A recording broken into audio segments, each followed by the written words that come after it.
Hello and welcome to the Red Card District. Here we are today, after these two finals yesterday, ready to recap all the action and discuss the madness that descended upon Miami and the fantastic action we saw in Germany, Berlin, with this big Spanish victory over England. We have Marc here, heartbroken because it did not come home. It did not. Hello. Kyle Hufnagel, who didn't really care. I think he was okay with. We couldn't have the English winning in Berlin. That was there's something didn't seem right about that. And you can follow these guys on Twitter at Asura Creative for Marc. On here. Instagram at Asura Creative. I think he still has the account on Twitter, but he just doesn't do anything with it. Maybe. Do I? No, I send you stuff all the time. You do? No response. It's just like real life. It's And you can follow Kyle at AnfieldCat420. So guys, we did get together to watch the Euro Cup final. That was a good time over at the Lucky Baldwin's Trappist Pub in Pasadena near PCC. Shout out to them for being great hosts to us. amazing. Shout out host. the bartender too for coming over and getting our orders. Our server. Yeah. Yeah, she did a solid job. Did great for us for the semifinal and for the final. So yeah. I'm sorry that I forgot your name. If you're listening. Indeed.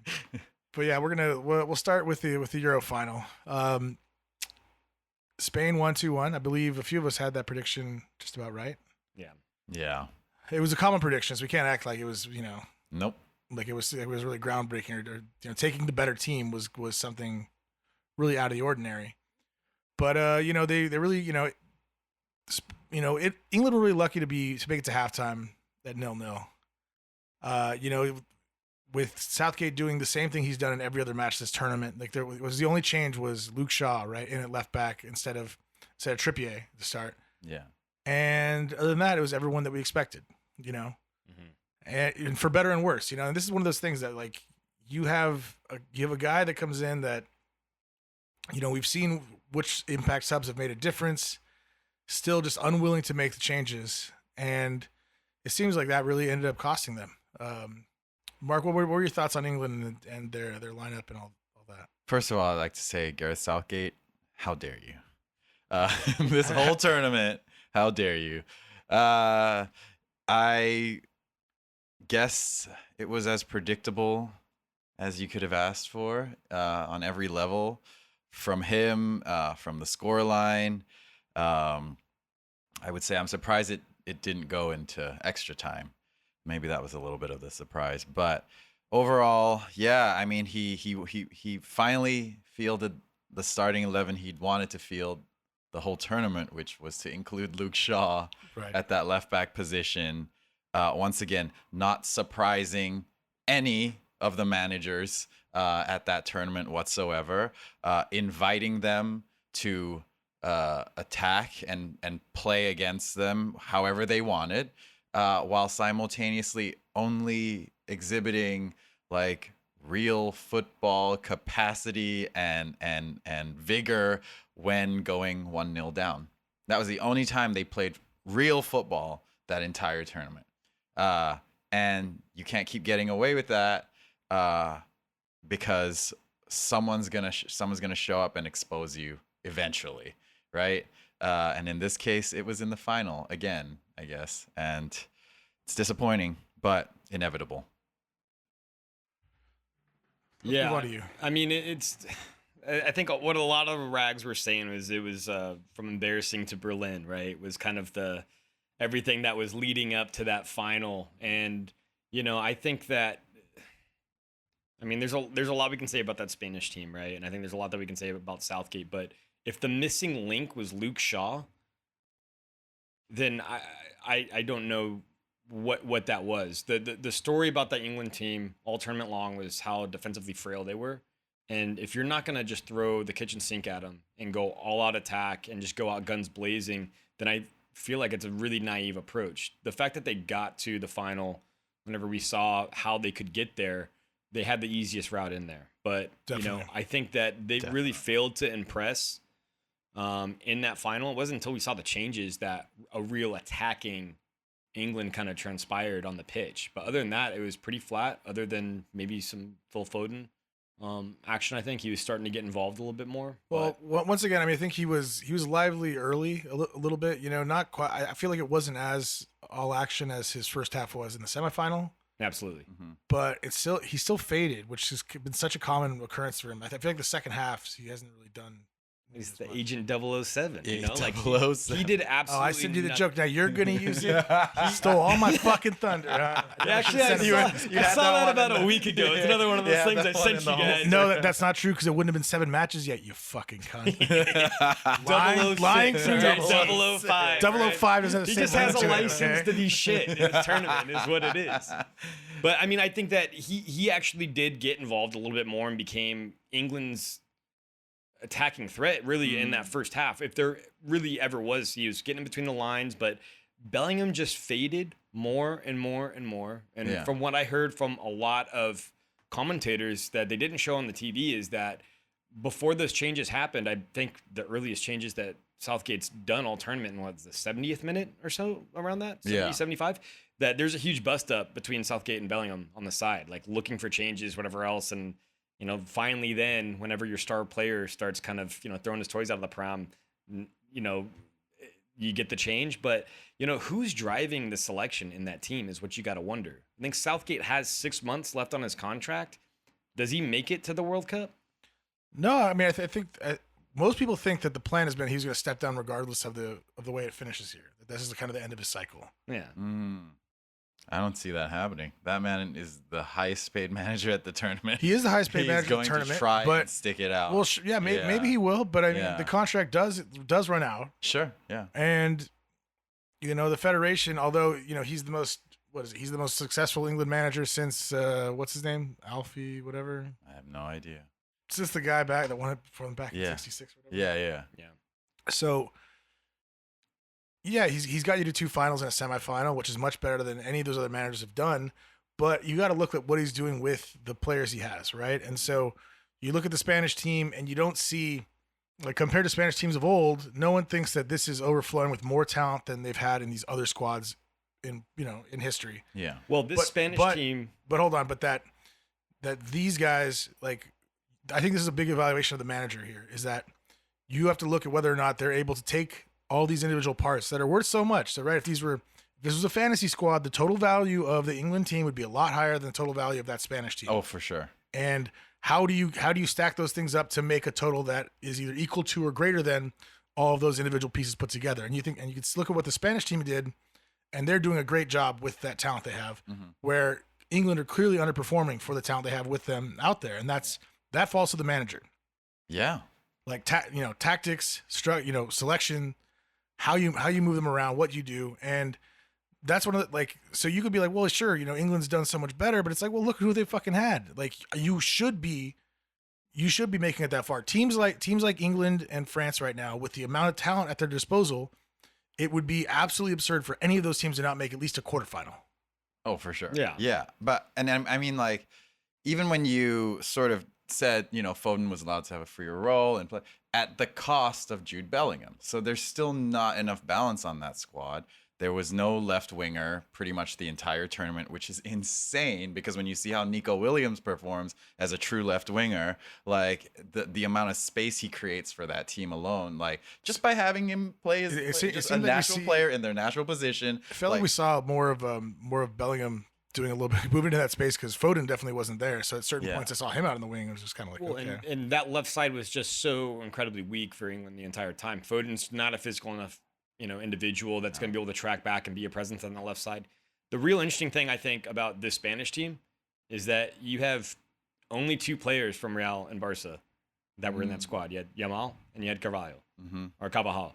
But other than that, it shows how strong the Spanish league is. Because I mean, whenever you're looking at everyone is I'm assuming, and Joaquin, I know that you're a lot more, you know, well versed in the league than I am, but it's spread around, right? So it's a good representation of how strong that league is. Whenever you're looking at Phil Foden not playing around everyone else that's at City, where you have a lot of, you know, elite Portuguese, elite Spaniards out there, he can kind of get away with it week in, week out. But whenever you're looking at all these individuals from this English side, and, you know, I think Bellingham is kind of that player I've been saying all tournament long, where people are playing around him, almost looks as isolated as Harry Kane. It's a bunch of individuals out there.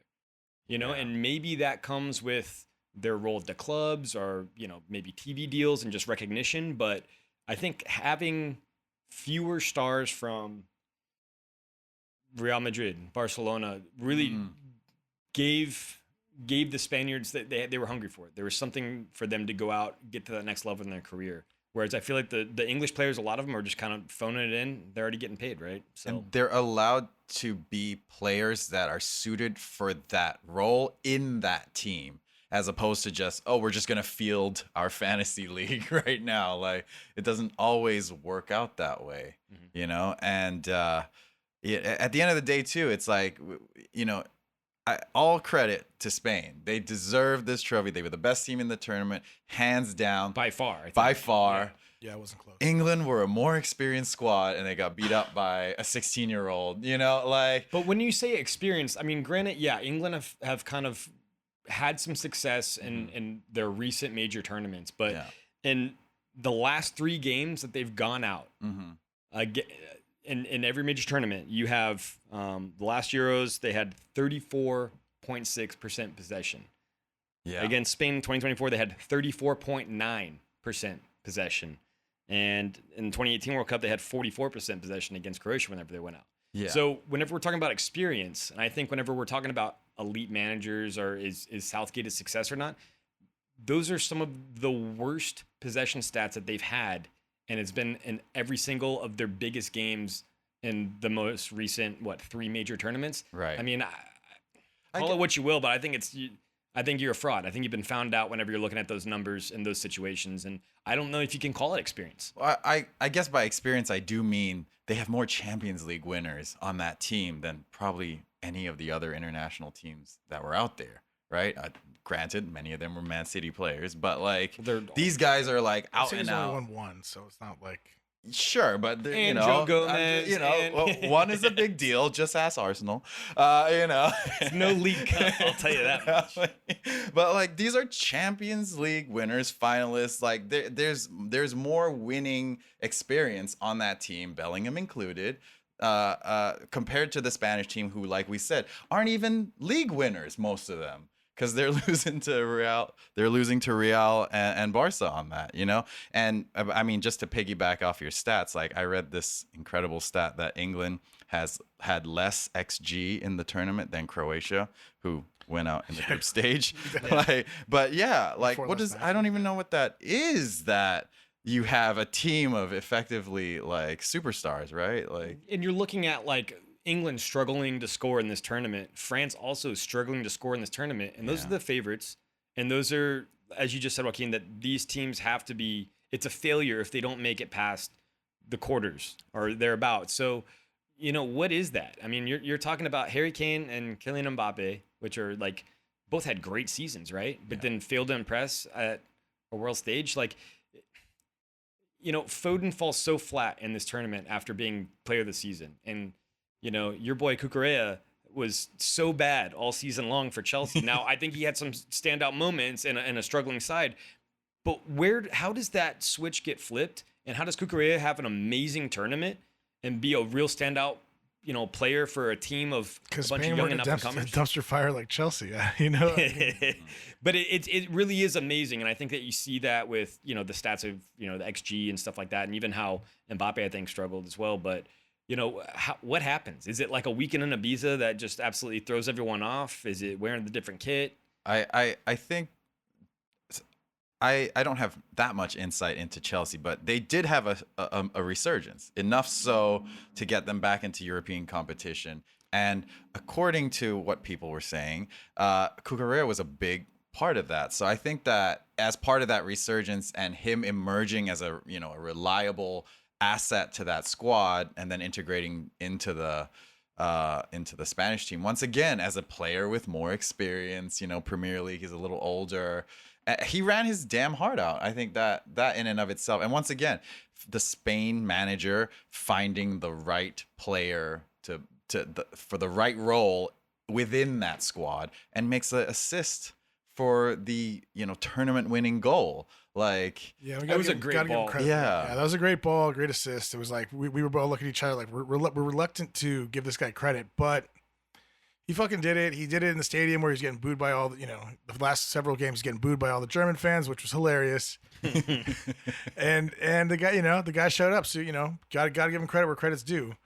Yeah, I mean, the England performance was literally putting us to sleep in that game. Some of us some more of than us. us. Some of us. There was, I think that, we got the news that Deschamps is going to be the French manager through the World Cup. Good luck to them. And I think that's a failure as a federation for them. And it's like, oh, well, he's won this. And it's like, yeah, he's won a fucking World Cup. But, the football you played wasn't good. Yeah. You have too many great players. Like, the fact that you didn't have a good XG, you didn't score very many goals. Like, you make it pretty far, but it's not, it's not enough. Yeah.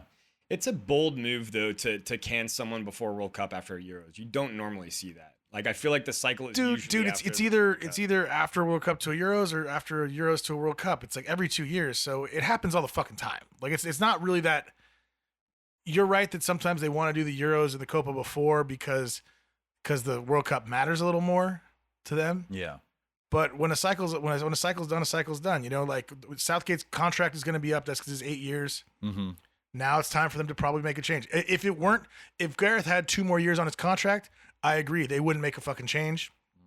But at a certain point, it's like they just enjoy cleaning up blood rather than stitching the wound at a certain point, to where it's just like, maybe it's a recognizable figure. Maybe he's friendly in the media. Maybe gets along with everyone at HQ. But at some point, you got to cauterize the wound. Like, it's just, no matter what happens, this England team is going to get very close because of the talent that they have. But are they ever going to get it over the line? Like, there wasn't a part of me that had any belief in England, even after they got that equalizer. Oh, yeah. And especially the way they started playing after that. I think they had a throw in deep in the Spanish zone. Kyle Walker throws it damn near halfway line to John Stones, who then kicks it back to Pickford, who then puts it out for another goal kick. It's like there was no attacking prowess in that. And, like, I think you're right, Joaquin, where that does come from the manager. He sets the pace.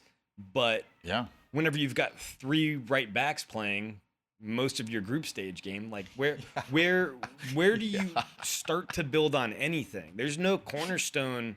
I didn't even think about that. He had 3 right backs out on that. 3 right backs, and then arguably, I mean, I think watching a lot of the latter group stage games, I think especially into the 16s and the quarterfinals, Kyle Walker was misplacing every other ball he was getting. So, like, the need for having Trent out there and then not to experience, like, at least experiment with Joe Gomez out wide left, who did a phenomenal job in Andy Robertson's absence again last season. It just, I don't know. I mean, internationals is definitely kind of a popularity contest whenever it comes down to your national team. Obviously, with, who makes the squad and who doesn't, but they're never gonna get it there with this guy. Well, it's clear what they need is that they need a refreshing. They need a refreshment. They need a new set of eyes, new people, so that we get rid of some of the favorites that are old and are kind of over it. I'm not expecting Harry Kane to come out and say he's coming out of he's going to go into international retirement. That might be the right thing for him. I mean, and then honestly, if he can keep up his level for Bayern Munich, it'd be okay for him to be in the squad, but he'd have to do what Ronaldo wasn't able to do this tournament and do like what Luis Suarez did for Uruguay, which is like, hey, just be a veteran, be on, you'll still keep your jersey number, whatever, but you're going to come off the bench. If we need a goal and this, like, we could use your, your acumen and your experience and all that when we need you, but to be a senior role, senior figure in the dressing room and be there to support the team and do what, do the best for your country, but don't be selfish about this. It's not about you. It's not about you being the starter anymore, because it's clear that Harry Kane's time as the leading man for England should be over now. Giroud did a really good job of playing that role and kind of playing to his strengths too when he came on. Like, he was holding the ball up, good target man, and like that's, I think, what Kane should be doing. I can't remember any time that he was really holding the ball up and kind of like doing what he's really successful with at Tottenham, where back to goal, make the turn and link up play. I don't recall him doing that one time this entire tournament. The other thing is you got to consider in the last 2 finals that they had, he's had 1 touch in the box. Yeah. 2 finals, 1 touch in the box. And that's your pretty pathetic center forward. I mean, Insanity's doing the same thing over again and expecting a different result, right? So here we are again, another final down, and it's the same mistake made again. But I think like that speaks as well to the fact that Southgate almost had no idea how to best rotate that squad, because they looked leggy as hell in that final. I mean, Yeah. lacked any progression. The player of the tournament, Kobe Mainu, couldn't even get the ball forward much, So I believe England's player of the tournament was Bukayo Saka, actually. Oh, is that right? Is that It was gay. You guys were both high as hell. Gay, okay. Everybody knows. Officially, it was Kobe Bukayo Mainu. Saka. So No, but yeah, I mean, even like just the rotation, keeping players fit, keeping players energetic. Maybe there was a match within there that Foden could have started on the right wing, so Saka could have just a little more running at a tired defense instead of running for 120 minutes, 7 matches in a row. Like, Well, you know what I mean? How long was he playing left back for? in Oh one of those yeah, games? So, Jesus! He barely got a chance to sit down, the entire tournament. So it's not fair on them at that point. And this guy doesn't know how to rotate his squad properly. well, Manu, he hasn't even been in the United squad for a year. Right? Yeah, So 8 you're talking 8 about months. you're relying on a teenager with no international experience to come in and be the most important part of your midfield. Declan Rice, amazing player. I'll give that to you. But he looked fucking exhausted the last few matches that they played, making dumb mistakes, not making those runs forward. Couple block shots, which was probably just a strong suit at this point, in the tournament after a long year already. But yeah, you could tell that entire squad was gassed. Yeah, 100%. completely. yeah, and that all comes down to mismanagement, like we said. One thing that we did talk about before this was, was Gareth going to be willing to make a substitution earlier than the 78th or 80th minute or the 89th minute? And so the one thing that he actually did, I'll give him the credit for this one thing, because basically I thought this was like the minimum he was going to be able to do was to actually make the Harry Kane sub on the hour. He did that for once. Mhm. The problem was that how long did it take Ollie Watkins to get any service once he came on? I felt like, God. I feel like 20 minutes went by and he had touched the ball once. Oh, pretty much. The play I was just talking about earlier, where they had a throw in deep in the zone and it just goes straight back. You have Watkins just with his hands up saying, "Where's the service?" Because Pickford just throws it over. So yeah, you'd expect to see someone like Trent that's been kind of the best in the league, I would say, of just delivering service for someone that's trying to be an active runner. But I don't know. I mean, it's square pegs, round holes with this entire squad, it seems like. Well, like this, there's a lot of things that they could do moving forward, but it really is going to take a change in manager for them to actually change these things up like this. Because, I mean, let's give Pickford credit. He plays pretty well while in an England kit, and he made a couple, good saves that were close to his body, thankfully, during that final. I mean, Yamal, if it wasn't for just shooting straight at him, I mean, Yeah. those are two very poor efforts from him. Yeah, they could have been better. Yeah. But it's like, he's not good at playing with his feet. This is a topic we've gone over before, but it's just kind of like you need to play to the strengths of your best players.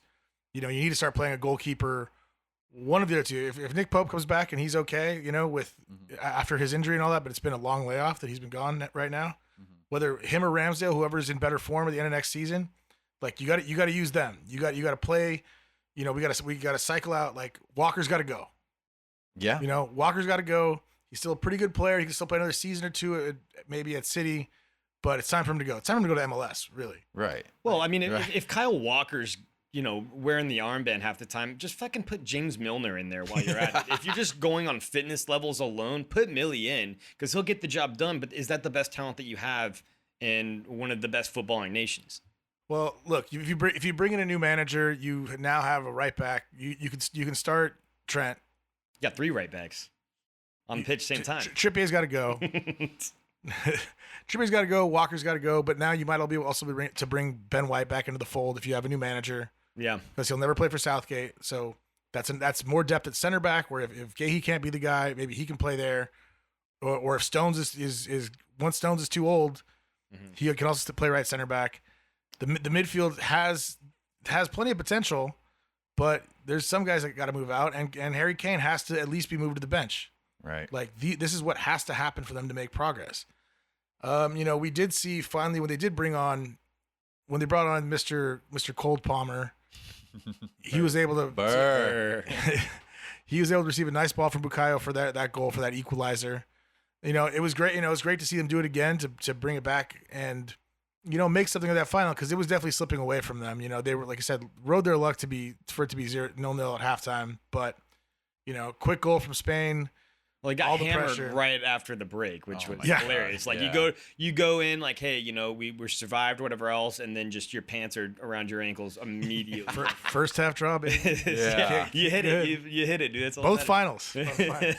But going back to like management, right? They must have gone into the locker rooms, and Spain's manager just must have said, just go out there and punch him right in the mouth. Like, before they get settled, before they get to play their little low block, just go at him. See what happens. And they scored right away. Yeah, like there was a 3 minutes, plan. it was quick, yeah. Southgate goes in and goes, yeah, okay, guys, let's just keep doing this. Let's just keep doing the Yeah, same keep doing what we're thing doing. over and over and Stale. over and over and over. Stale. Well, Yeah. and just sitting back, and then you're forced to play such a specific way with an aging center forward like that, and Harry Kane, that's not making any runs, that's not holding the ball up at all, that, the wide play wasn't even very effective. It was all through the right side. Like, how easy is that to set up against in a final, which is already going to be cagey to begin with, right? Yeah.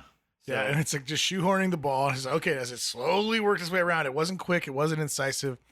You remember that one play? There was one, maybe it was the first play of the second half, where they ripped them apart and like got through and almost scored with like one of the first attacks. I'm trying to remember. But England did? remember, no. No, Spain, okay, I was Spain gonna did say that. that. But I was just saying, like you're talking Yeah. about Spain, really turned it Yeah. on at the beginning of the second half. But I remember that one of the first touches through, and it was like a quick. Morata got Right. through, I think. The one that John Stones had to make Yeah, that I last think Yeah, South had to tackle make that for. tackle. Yeah. Yeah. And Yeah. it's like, but it was a quick couple passes and bang, and like that kind of quick lightning attack, or that that movement that's so quick to where the defense can't shift or adjust in time. Yeah. Was so we saw that. I was like, oh, that's something England would never do. No. It just never happens. No. And I think we have been harping a lot on the negative stuff about England, but like, once again, I'd like to revert to how good Spain are and how good they were on the day. And they just, like you said, pulled their pants down on several occasions and left them, wandering the pitch with, their shorts around their ankles. And I mean, they were so well drilled. Fabian Ruiz, one of my favorite players of the whole tournament, just all over the damn pitch, pops up when you needed him.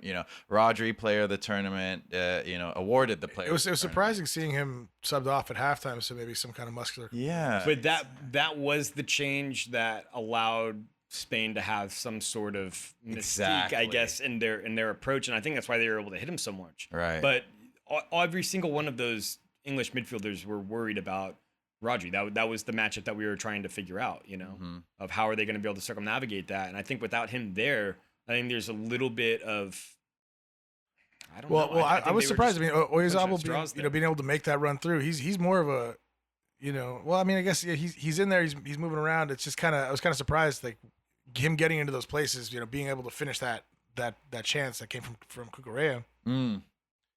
It was impressive. And was it Zubimendi also that came in? I mean, all the people they had in the midfield, guys that stand out at more mid-table clubs, stuff like that, like Yeah. put in great shifts, showed their class, showed the invention they had, and were able to make shit happen.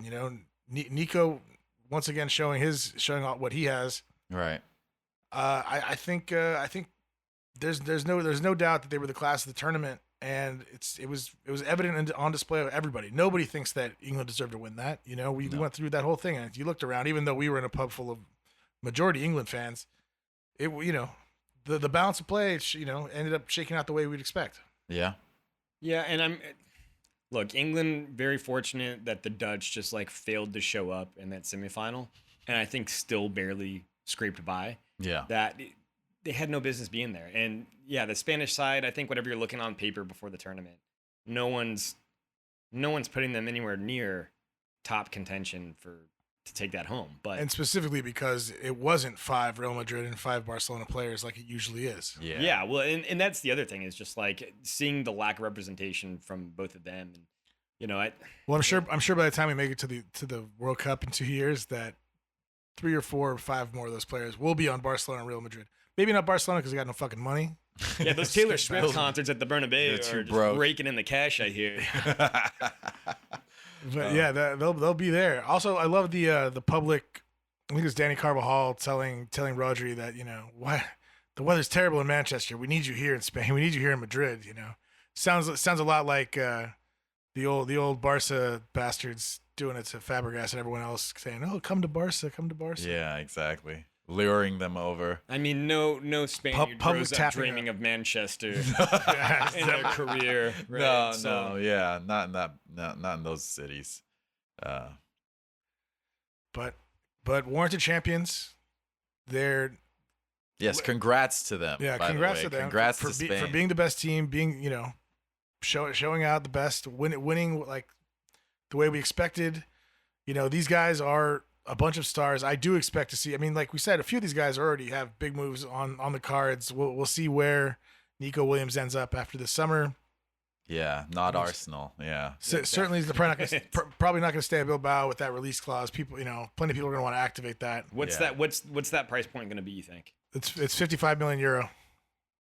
55. That's it. That's it. So it's going to be some sort of city conundrum where the actual fee is peanuts, and then his wages are. He's going to get a sign-on fee, and he's going to be on 400K a week. And his agent has a commission too. His agent's going to go 15 crazy. million, yeah, Yeah, but 55 million euros. So. Wow. So it feels like an absolute bargain, because basically what his agent is now going to do is going to say, hey, I have I've got a 100 million euro player. Yeah. You get to get him for 55. It's like that agent's ready for that payday, that extra lump sum he's going to get up front. Where do you think he's going? I mean, I don't know. They say Chelsea, Arsenal, and a few others are all interested. I mean, sure. I mean, but is he interested in them? Right, That's the real question. Like, He's going to have to pick and a Barca are interested, but they don't have any fucking money. They don't. They can't even afford the 55. So Atletico? I mean, maybe. I read somewhere that it was always a dream of his to play for Arne Slot. So. Oh, is that right? Oh my God. Documented. Not a big dreamer then, Nico Williams. It's more of like a day tripper. Yeah. Oh, that's great. So we'll see where he ends up. I mean, really hope it's not Chelsea. Yeah, please. I mean, the thing is though that's they're still trying to act like Mudryk wasn't a terrible signing. So they have him in that position. They still have who's the guy they got from RB Leipzig? Nkunku. Yeah, Christopher Nkunku, who's very good, but he hurt himself in the beginning of during preseason last year. He only came back for the last couple of months. Yeah. No Michael Jackson. He's no Michael Jackson. Which, if that guy put away half the chances he had, is like a Darwin. I know. I've read that's a big if. You know what I mean? Like these are huge ifs. Like his conversion rate to his XG is not. Yeah. Not what was it? It was like 4 goals in like the second half of some game too. He just like absolutely exploded one game. But yeah, wasn't that the Tottenham when they were playing as 9 men and Tottenham were playing like a fucking highlight? That's right. Playing It at the half, it's like, oh, he spent all his goals in that match. Oh no. Yeah, that guy is a worse finisher than Darwin. So that's saying something. Yeah. Oh man. Oh, tough stuff. But yeah, I mean, really, it is fair play to Spain. I think anyone was gonna say that, like, as soon as you got out of the group stage, they had to go on and win it, right? And I mean, who would have given them a good run for their money? Maybe Germany. I really think that Holland probably could have done it, just from their defensive line and everything else, being able to muscle around a lot of these like kids. But Luke Shaw he was struggling. I don't think they would have had much trouble with the Dutch. No, yeah, really. Like you said, Germany. Yeah, I mean, Germany was. It's tough because we didn't get to see him deeper into the tournament, but yeah, that Dutch team wasn't good enough. They're still lacking the stars. And just some of the level of talent that we're used to seeing from Dutch attackers. A few of them are well placed, but it's like you think of those forward lines of the past, and it's like, is there a Robin? Is there a Snyder? Is there a Van Persie? No one that has even like Huntelaar though. It's like no Huntelaar. That's right. No Huntelaar. Yeah. You got Wout Weghorst. Yes. Man United legend, Carabao Cup winner. Memphis Depay with that stupid fucking headband.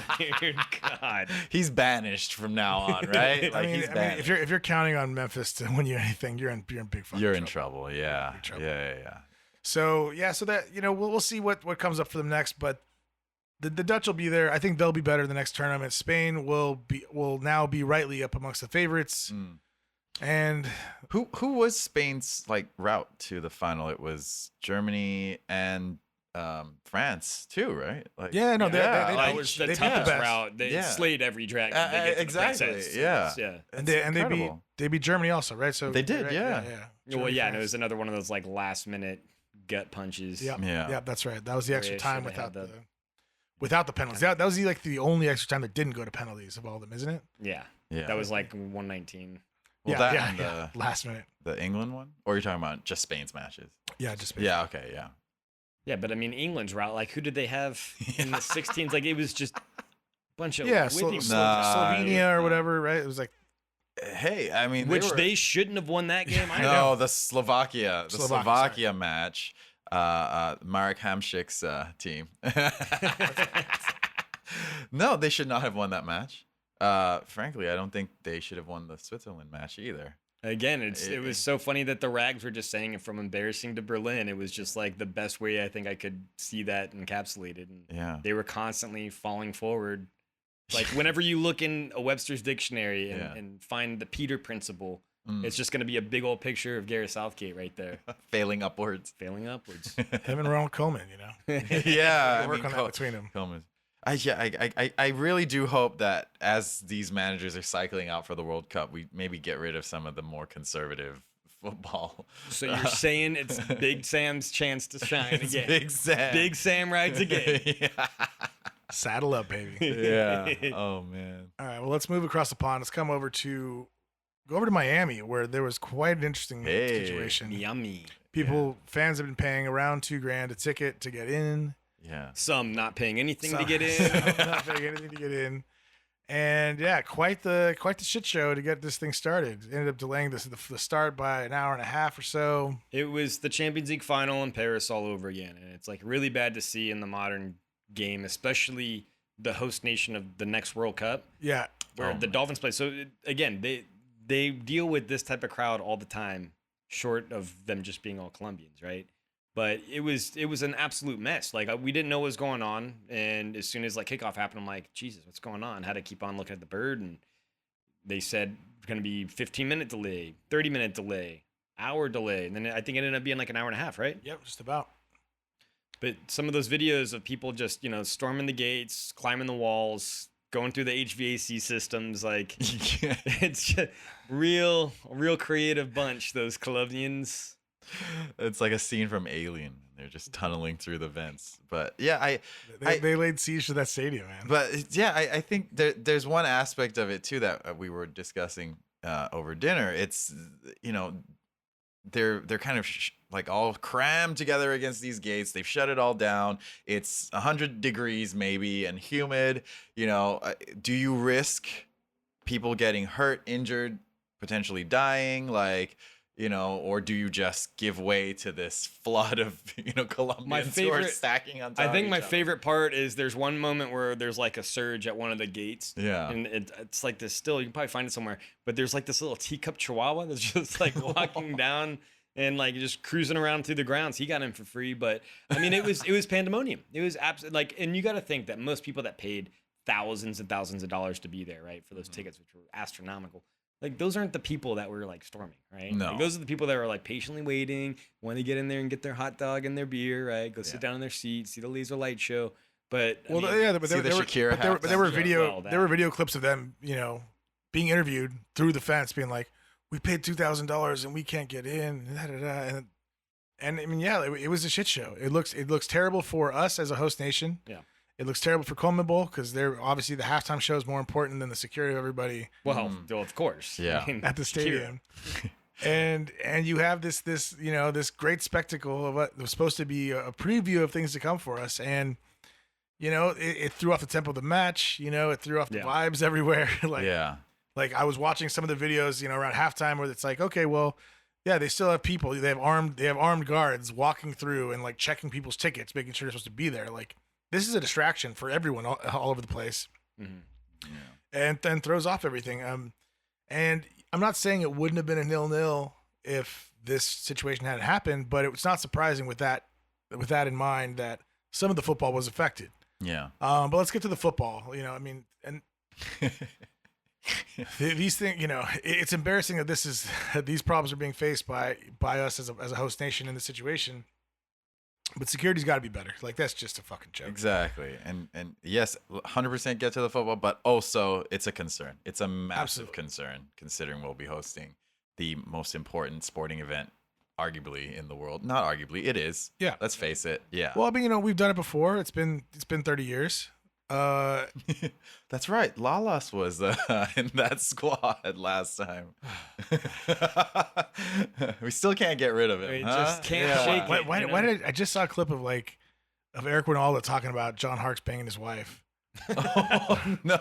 Like, it was just current, why today? It's like Kate Abdo and the rest of Mo Edu and stuff are talking there and about how they actually talked about this when it happened, and he's kind of like, oh well, I wasn't there for my wife because I was busy with worrying about my recovery, and I don't know, that whole team. There's a whole Yeah. Look at all the mess that's come from that. It's Yeah. pretty ridiculous. The Reyna was the captain. Then his shit with Berhalter. Oh, Some would say it was a golden generation, I believe. yeah, that's right. There was mention of that, right? Yeah. Oh, these clowns. Weston McKennie, who eats his pizza, tells Chiellini about pizza with ranch sauce. Have you heard of this ranch dressing? Yeah, this real class acts. But all this, around. I mean, I think the crowd insanity just goes to show how high profile of a match that was, though. I mean, could that have been potentially Messi's last game? For Wow, Argentina, Di Maria is definitely. You got the World Cup champions coming to town playing this Colombian side, which really was the unstoppable force going into this game. Yeah, playing some RIP phenomenal their winning streak. That was 27, 28 matches. Where I think it was 28 going into this, Yeah. if I'm not mistaken. Sounds right. Incredible achievement, regardless. But the unstoppable force met the immovable object. Yes, Yeah. I see you've been paying attention, Marc. Yeah. But I mean, it really was, though. I mean, Argentina have looked calm, cool, and collective this entire tournament. They haven't had to rush out of the gates or anything, and nothing ever changed. I think whenever you have talent at that level, I mean, compare this to England, right, where you have all this star power.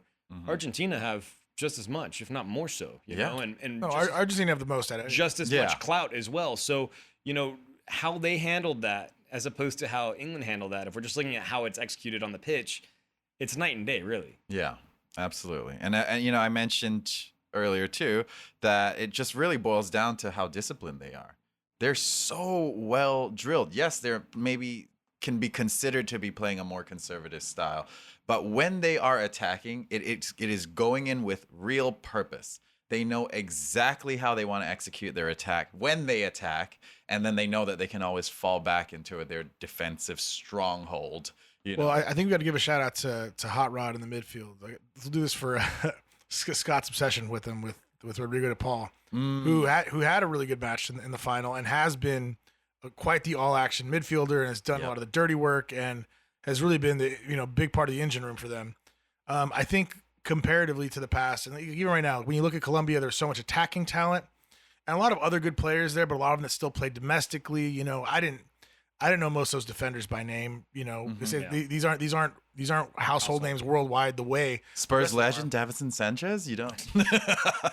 Yerry Mina, Doghouse name, dude. Come on. But so that's the difference that Argentina used to be the same situation, right? It'd be like, oh well, here's Tevez, this and that. It was like the only defensive player you knew was Mascherano, maybe one center back, but the rest of them were. Mm-hmm. I mean, Gabriel Heinze, Yeah, Heinze. back in the day. All right, I'm Heinze. pulling a few from the back, but but now in a situation where the people that are at the base of the midfield, the defenders, and most importantly, which has never occurred during we talked about this before also, that they have a good goalkeeper, that they probably have the best goalkeeper in the tournament, and a guy who has this intimidation factor And dance moves. and And dance the moves. dance moves, He's got some solid hip thrusts. Appropriate ones and inappropriate ones. But but it was also a thing that you saw when it did come to extra time, and we're gonna get back to earlier stuff, but people were asking me where I was watching, well, who's better on penalties? Is this and that? And it's like, well, Colombia made those 3 subs at that 100, halfway through the extra time mark because they didn't want to go to penalties. Emmy's won all 4 shootouts he's been in for Argentina. Yep. He's stopped he's made saves on multiple shots in all of those shootouts. Mm-hmm. So he's got that mystique, that aura that is like, hey, we don't want this to go to that. We don't need him walking up and trash talking our guys and getting in their heads. You talked about it, Lucho's record. I mean, him coming off in the 105 minutes for an attacking guy like him, that's enough for most people's legs anyway. Mm-hmm. But also, he doesn't have a good record with penalties. So, yeah, so you have Colombia there, and you're not that comfortable. You're not that comfortable, or that you don't feel good about going to penalties. Mm-hmm. And they tried to go for it right there while still in extra time, and I think that definitely affected their strategy. It's probably why they left themselves a little more open at the back. Right. Because really trying to get it done before then, but you're already winning the psychological warfare if they're altering their plans just because they don't want to face that situation. Yeah. Well, I mean, Colombia came out of the blocks hot in this game, right? I mean, yeah, they started strong, but every stadium has been full of Colombian fans in the past 3 games they played in. So basically playing a home crowd. Obviously, what happened after the end of the Uruguay game, the stokes the flames and everything else, and Argentina were lucky, I think, in the first 10 minutes not to concede early. Again, Emi Martinez has been an amazing shot stopper. Yeah. For I don't even know how long now. I mean, really, ever since he left Arsenal. I think it's just like upward trajectory. No, while he was there, he washed the stank of Arsenal off of him, and it's that tie. Finally, yeah, it was that Backstreet Boys commercial. But I mean, Rylan, can we mute this guy's mic? But I mean, Colombia were really going for the throat early on. Martinez, I think, just absolutely kept them in it, and it is that slow rolling, like you said, Mark. So disciplined not to go for that Colombian bait because I think, like you said, you're going to get those changes early, and they're just going to keep on running at you. I mean, the first half, while it was a little bit slow, I mean that game was building to a crescendo to, inevitably what it came to a really fantastic extra time to watch. But Colombia starting brighter, it looked like it could have been their day, and they were trying to ride that wave of 28 games, especially in that first half, to where you didn't really know how Argentina were going to be able to react to that.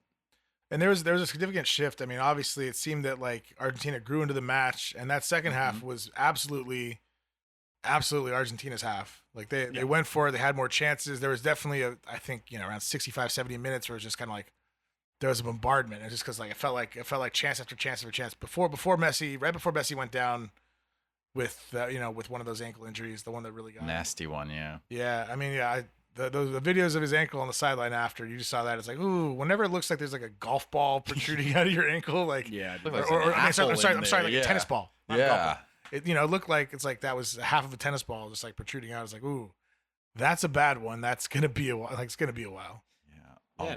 On both sides of that ankle. Yeah, it's gonna be interesting to see how that heals. But the Argentina midfield, it just it's like a boa constrictor. It just or like a spring, right? It's just loading with, DePaul obviously was everywhere this entire tournament. I think whenever you're looking at a lot of Argentina's joy that they had in that second half was really coming from a lot of that link-up play with Alexis McAllister, who I think was arguably one of the other players of the tournament, of just getting that free range to play forward and not in the 6 as he was for Liverpool all season long. And really, it's amazing how Argentina, again, it's just one of those players come international time. Enzo Fernandez, I thought, was looking better than he did all year as well, so. Might just be a matter of the team that he's on more than anything. Well, like you said, just being around Chelsea has a way of making it's not doing good. But Enzo looked good. He was solid through there. And then also they're able to bring in the depth they have now. It's now we're going to bring in Leandro Paredes. I think, did he come on late in the 90 or maybe an extra time he came in? I think it was extra time. But to have a guy of his caliber to come in to be your fresh legs there, like I said, the depth in midfield, the holding midfield in particular, and at the 8 that Argentina hasn't had through our entire, it's they've had maybe Mascherano was the only guy. Name another midfielder other than Riquelme. Maxi Rodriguez. All right. but Maxi had, he was solid. Maxi's had a good tournament, but he was like a right midfielder, right, and a 4. He was industrious, but he wasn't great. He just scored that phenomenal goal. Right. That one World Cup. Well, and he's equally scored some pretty phenomenal goals in Merseyside as well. Yeah. After he made that transition, but yeah, I mean, the Argentines are never going to be, short on those silky smooth players, no matter whether they're playing in Buenos Aires or whether they're playing abroad. But that's quintessential. That is the team effort that they all get. As soon as they put that shirt on, it's almost the exact opposite of England, where they're still kind of playing for just whatever names on the back of it. But I mean, I think it was also similar where Colombia just didn't have the talent on the bench to be able to match that. I mean, you brought on some bruisers, you brought on, obviously people that could change the game, but nowhere near the quality that Argentina could. No, when the number 9 comes off at the 105th minute, or comes on in the 105th minute, and it's like, oh, it's Borja. It's like, well, Yeah, exactly. I mean, I'll give credit to Quintero. That move he made in that extra time, though, that Yes. flick up and around and back to himself was pretty gangster. Give him credit for that. Yeah. Guy who looks like a Sunday League player out there, built more like me than a good footballer. We talked about the Euros having the classic 9 back in the lineups, right? Yeah. Yeah, that guy looked like a Sunday League 6. A soft 6. Yeah. Kept my no. But I really like. I really think that, I mean, you talked about the psychology of not going to penalties. The psychology that Argentina have with their opponents going into the game, into every match, right? Knowing that they will start compact and play deep. Every team goes in, and if they start missing their chances, 1 or 2, they just start to panic a little bit. They're like, okay, we missed. We needed to take this early lead. We have to take it to them. Otherwise, they grow into the match. And then they, like the boa constrictor, just squeeze the life out of us. Yeah. Colombia, unfortunately, had those moments throughout that first half. They kept missing, and the more every miss, the more they're gonna ruin. Yeah, the more Argentina cost. come into the match, and then the more Argentina come in, the more panic they get. All credit that they dragged it out through that 118 minutes or whatever it was before Lautaro's goal. But yeah, it's really psychological. You can win as many matches as you can, but you come up against the world champs, and I mean, Scaloni, I have to give him so much credit for this. Like, play to that level, and 1 or 2 misses in, and all of a sudden everything starts to change. And Scaloni has 0 managerial experience before taking his job. It's so strange, but well, no, it's so neither does Southgate. you have a situation. I mean, like we've talked about with these people, grew up watching Messi and watched all the other generations before them fail to take him to the promised land, right? So they will ride or die for their Messiah. They have the swag and the confidence of having won a fucking World Cup for him already, and they're down in this position where it's like, hey, like, we got our guy, we're gonna do this, and they go into this with no fear. And like you said, like, as the longer the game went on, the more they grew in confidence. There was a time where the confidence got hurt a little bit. Messi comes off injured. Oh shit! Like, now our talisman's gone. You could feel the the uneasiness, the nerves in the stadium a little bit. You could see it in the players a bit. But when the guy that you can go to replace him is Lautaro Martinez, who the Golden Boot winner in this tournament, unbelievably, yeah, and a guy who just won the league for the second time with Inter as the top scorer. Also a couple seasons ago was the leading scorer in the league in Serie A, and this is a huge redeemer tournament for him because Lautaro lost his starting spot. He started the group stage matches with Messi in the World Cup. Couldn't score his chances. Had a lot of chances, didn't score. Alvarez came in, scores a fucking hat trick, and now Lautaro's a bench player. Yeah. He doesn't. Not everyone's going to bounce back from that the right way. And you get him where he comes in. He had scored 5 goals so far in the tournament. Now he scores his 6th, right, his 5th or 6th to score in extra time. And this is a big redeemer for him because, like I said, he definitely must have felt like he didn't do enough in the World Cup, whereas he had to have the 19, 20-year-old kid come, replace him and do the job that he wasn't able to get done. Yeah. And, now Lautaro's not old. He's only 26 or 27. He's in his prime. And now he's come back and made up for the lost time and was able to deliver a championship for Argentina. So great redemption arc for him. Great tournament for him in general. And could have been a better save. from the Colombian. It really was amazing how he got his head out of It's the like way saving- of that ball. with your face. yeah. Just fucking keep it there. Yeah, Back, exactly. like naturally, like What are you scared? I mean that was like a pitcher with a comebacker, like at his face. Like Yeah. dude, it's not gonna kill you. yeah.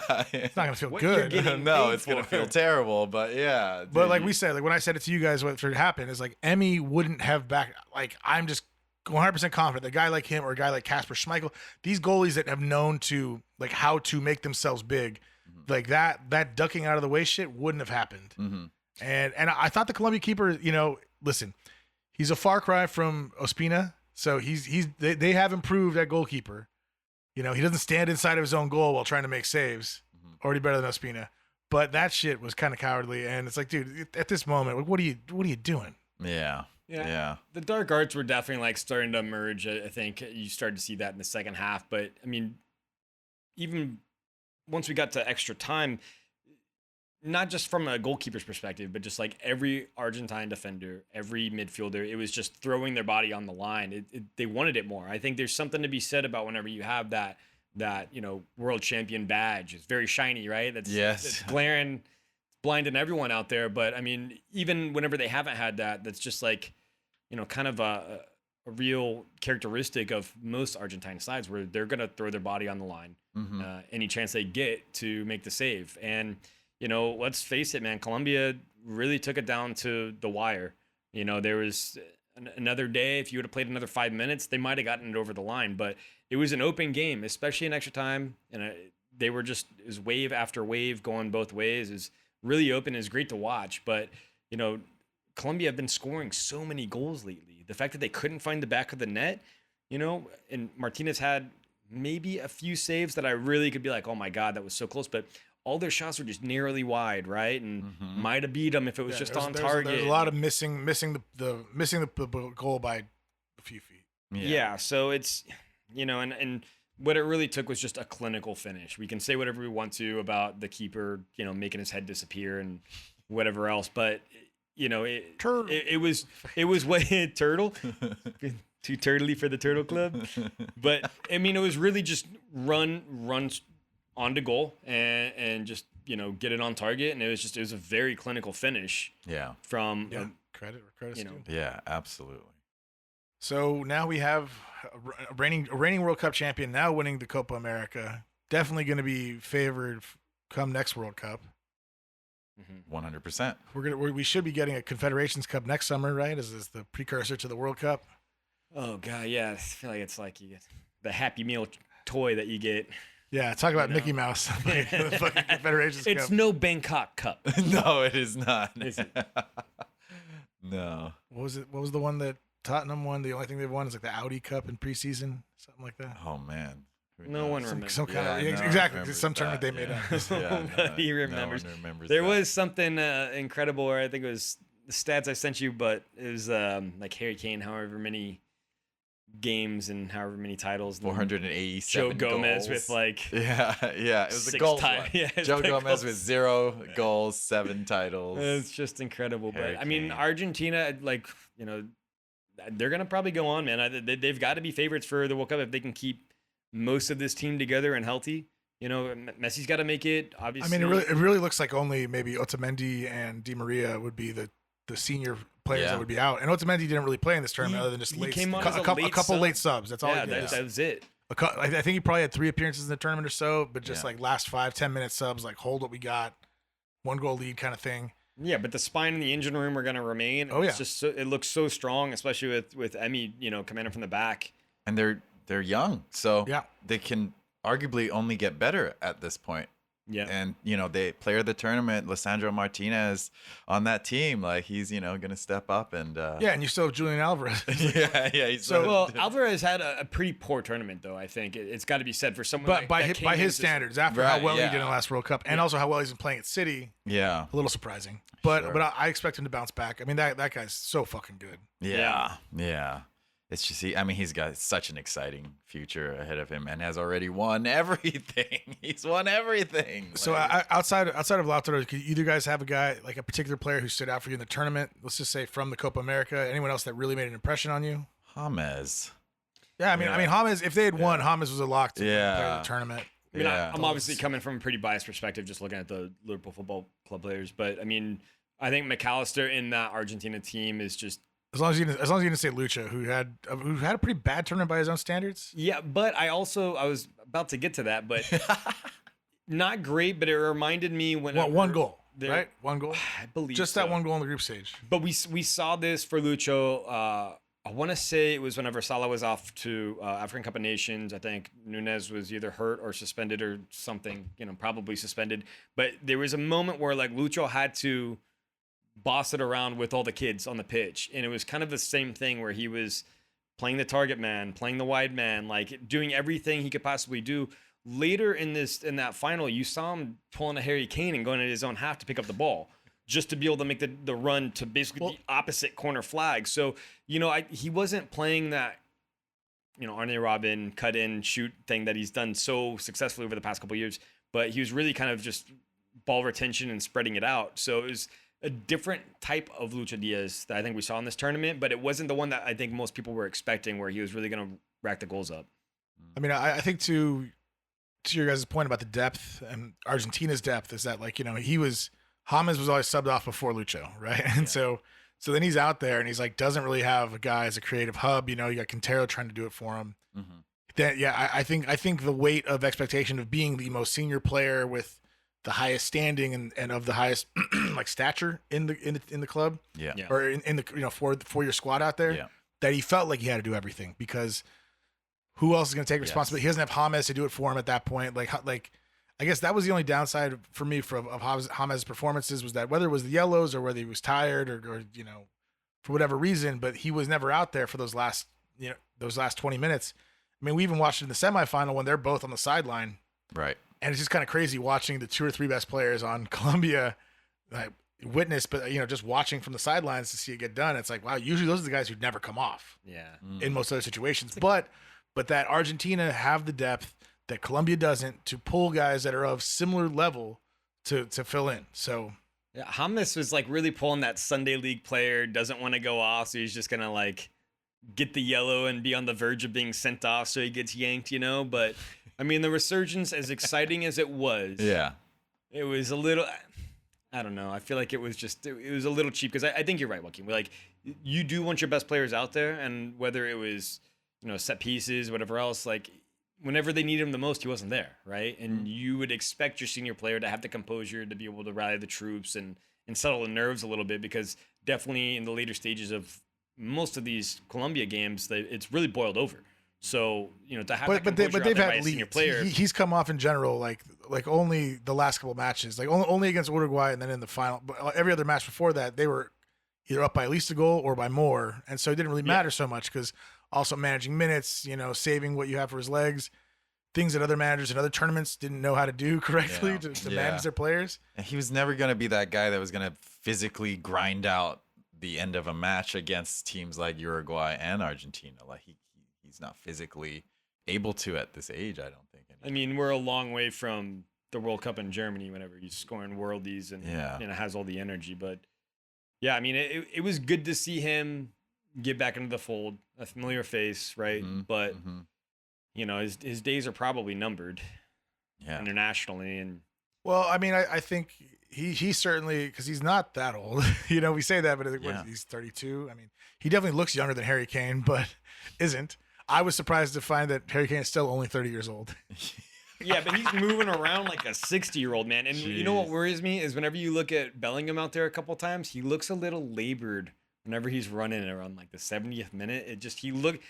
The body just looks old, it's like it's an old jog. But well, he might not. The one thing that I've noticed with some of these players that start at 16 at the top level, 16, 17, like, it's not a surprise that Fabregas didn't play till 40. He retired after last year at like 36 years old. It's like, well, you were starting for Arsenal at 16 years old. You already had a 20-year career at the top level.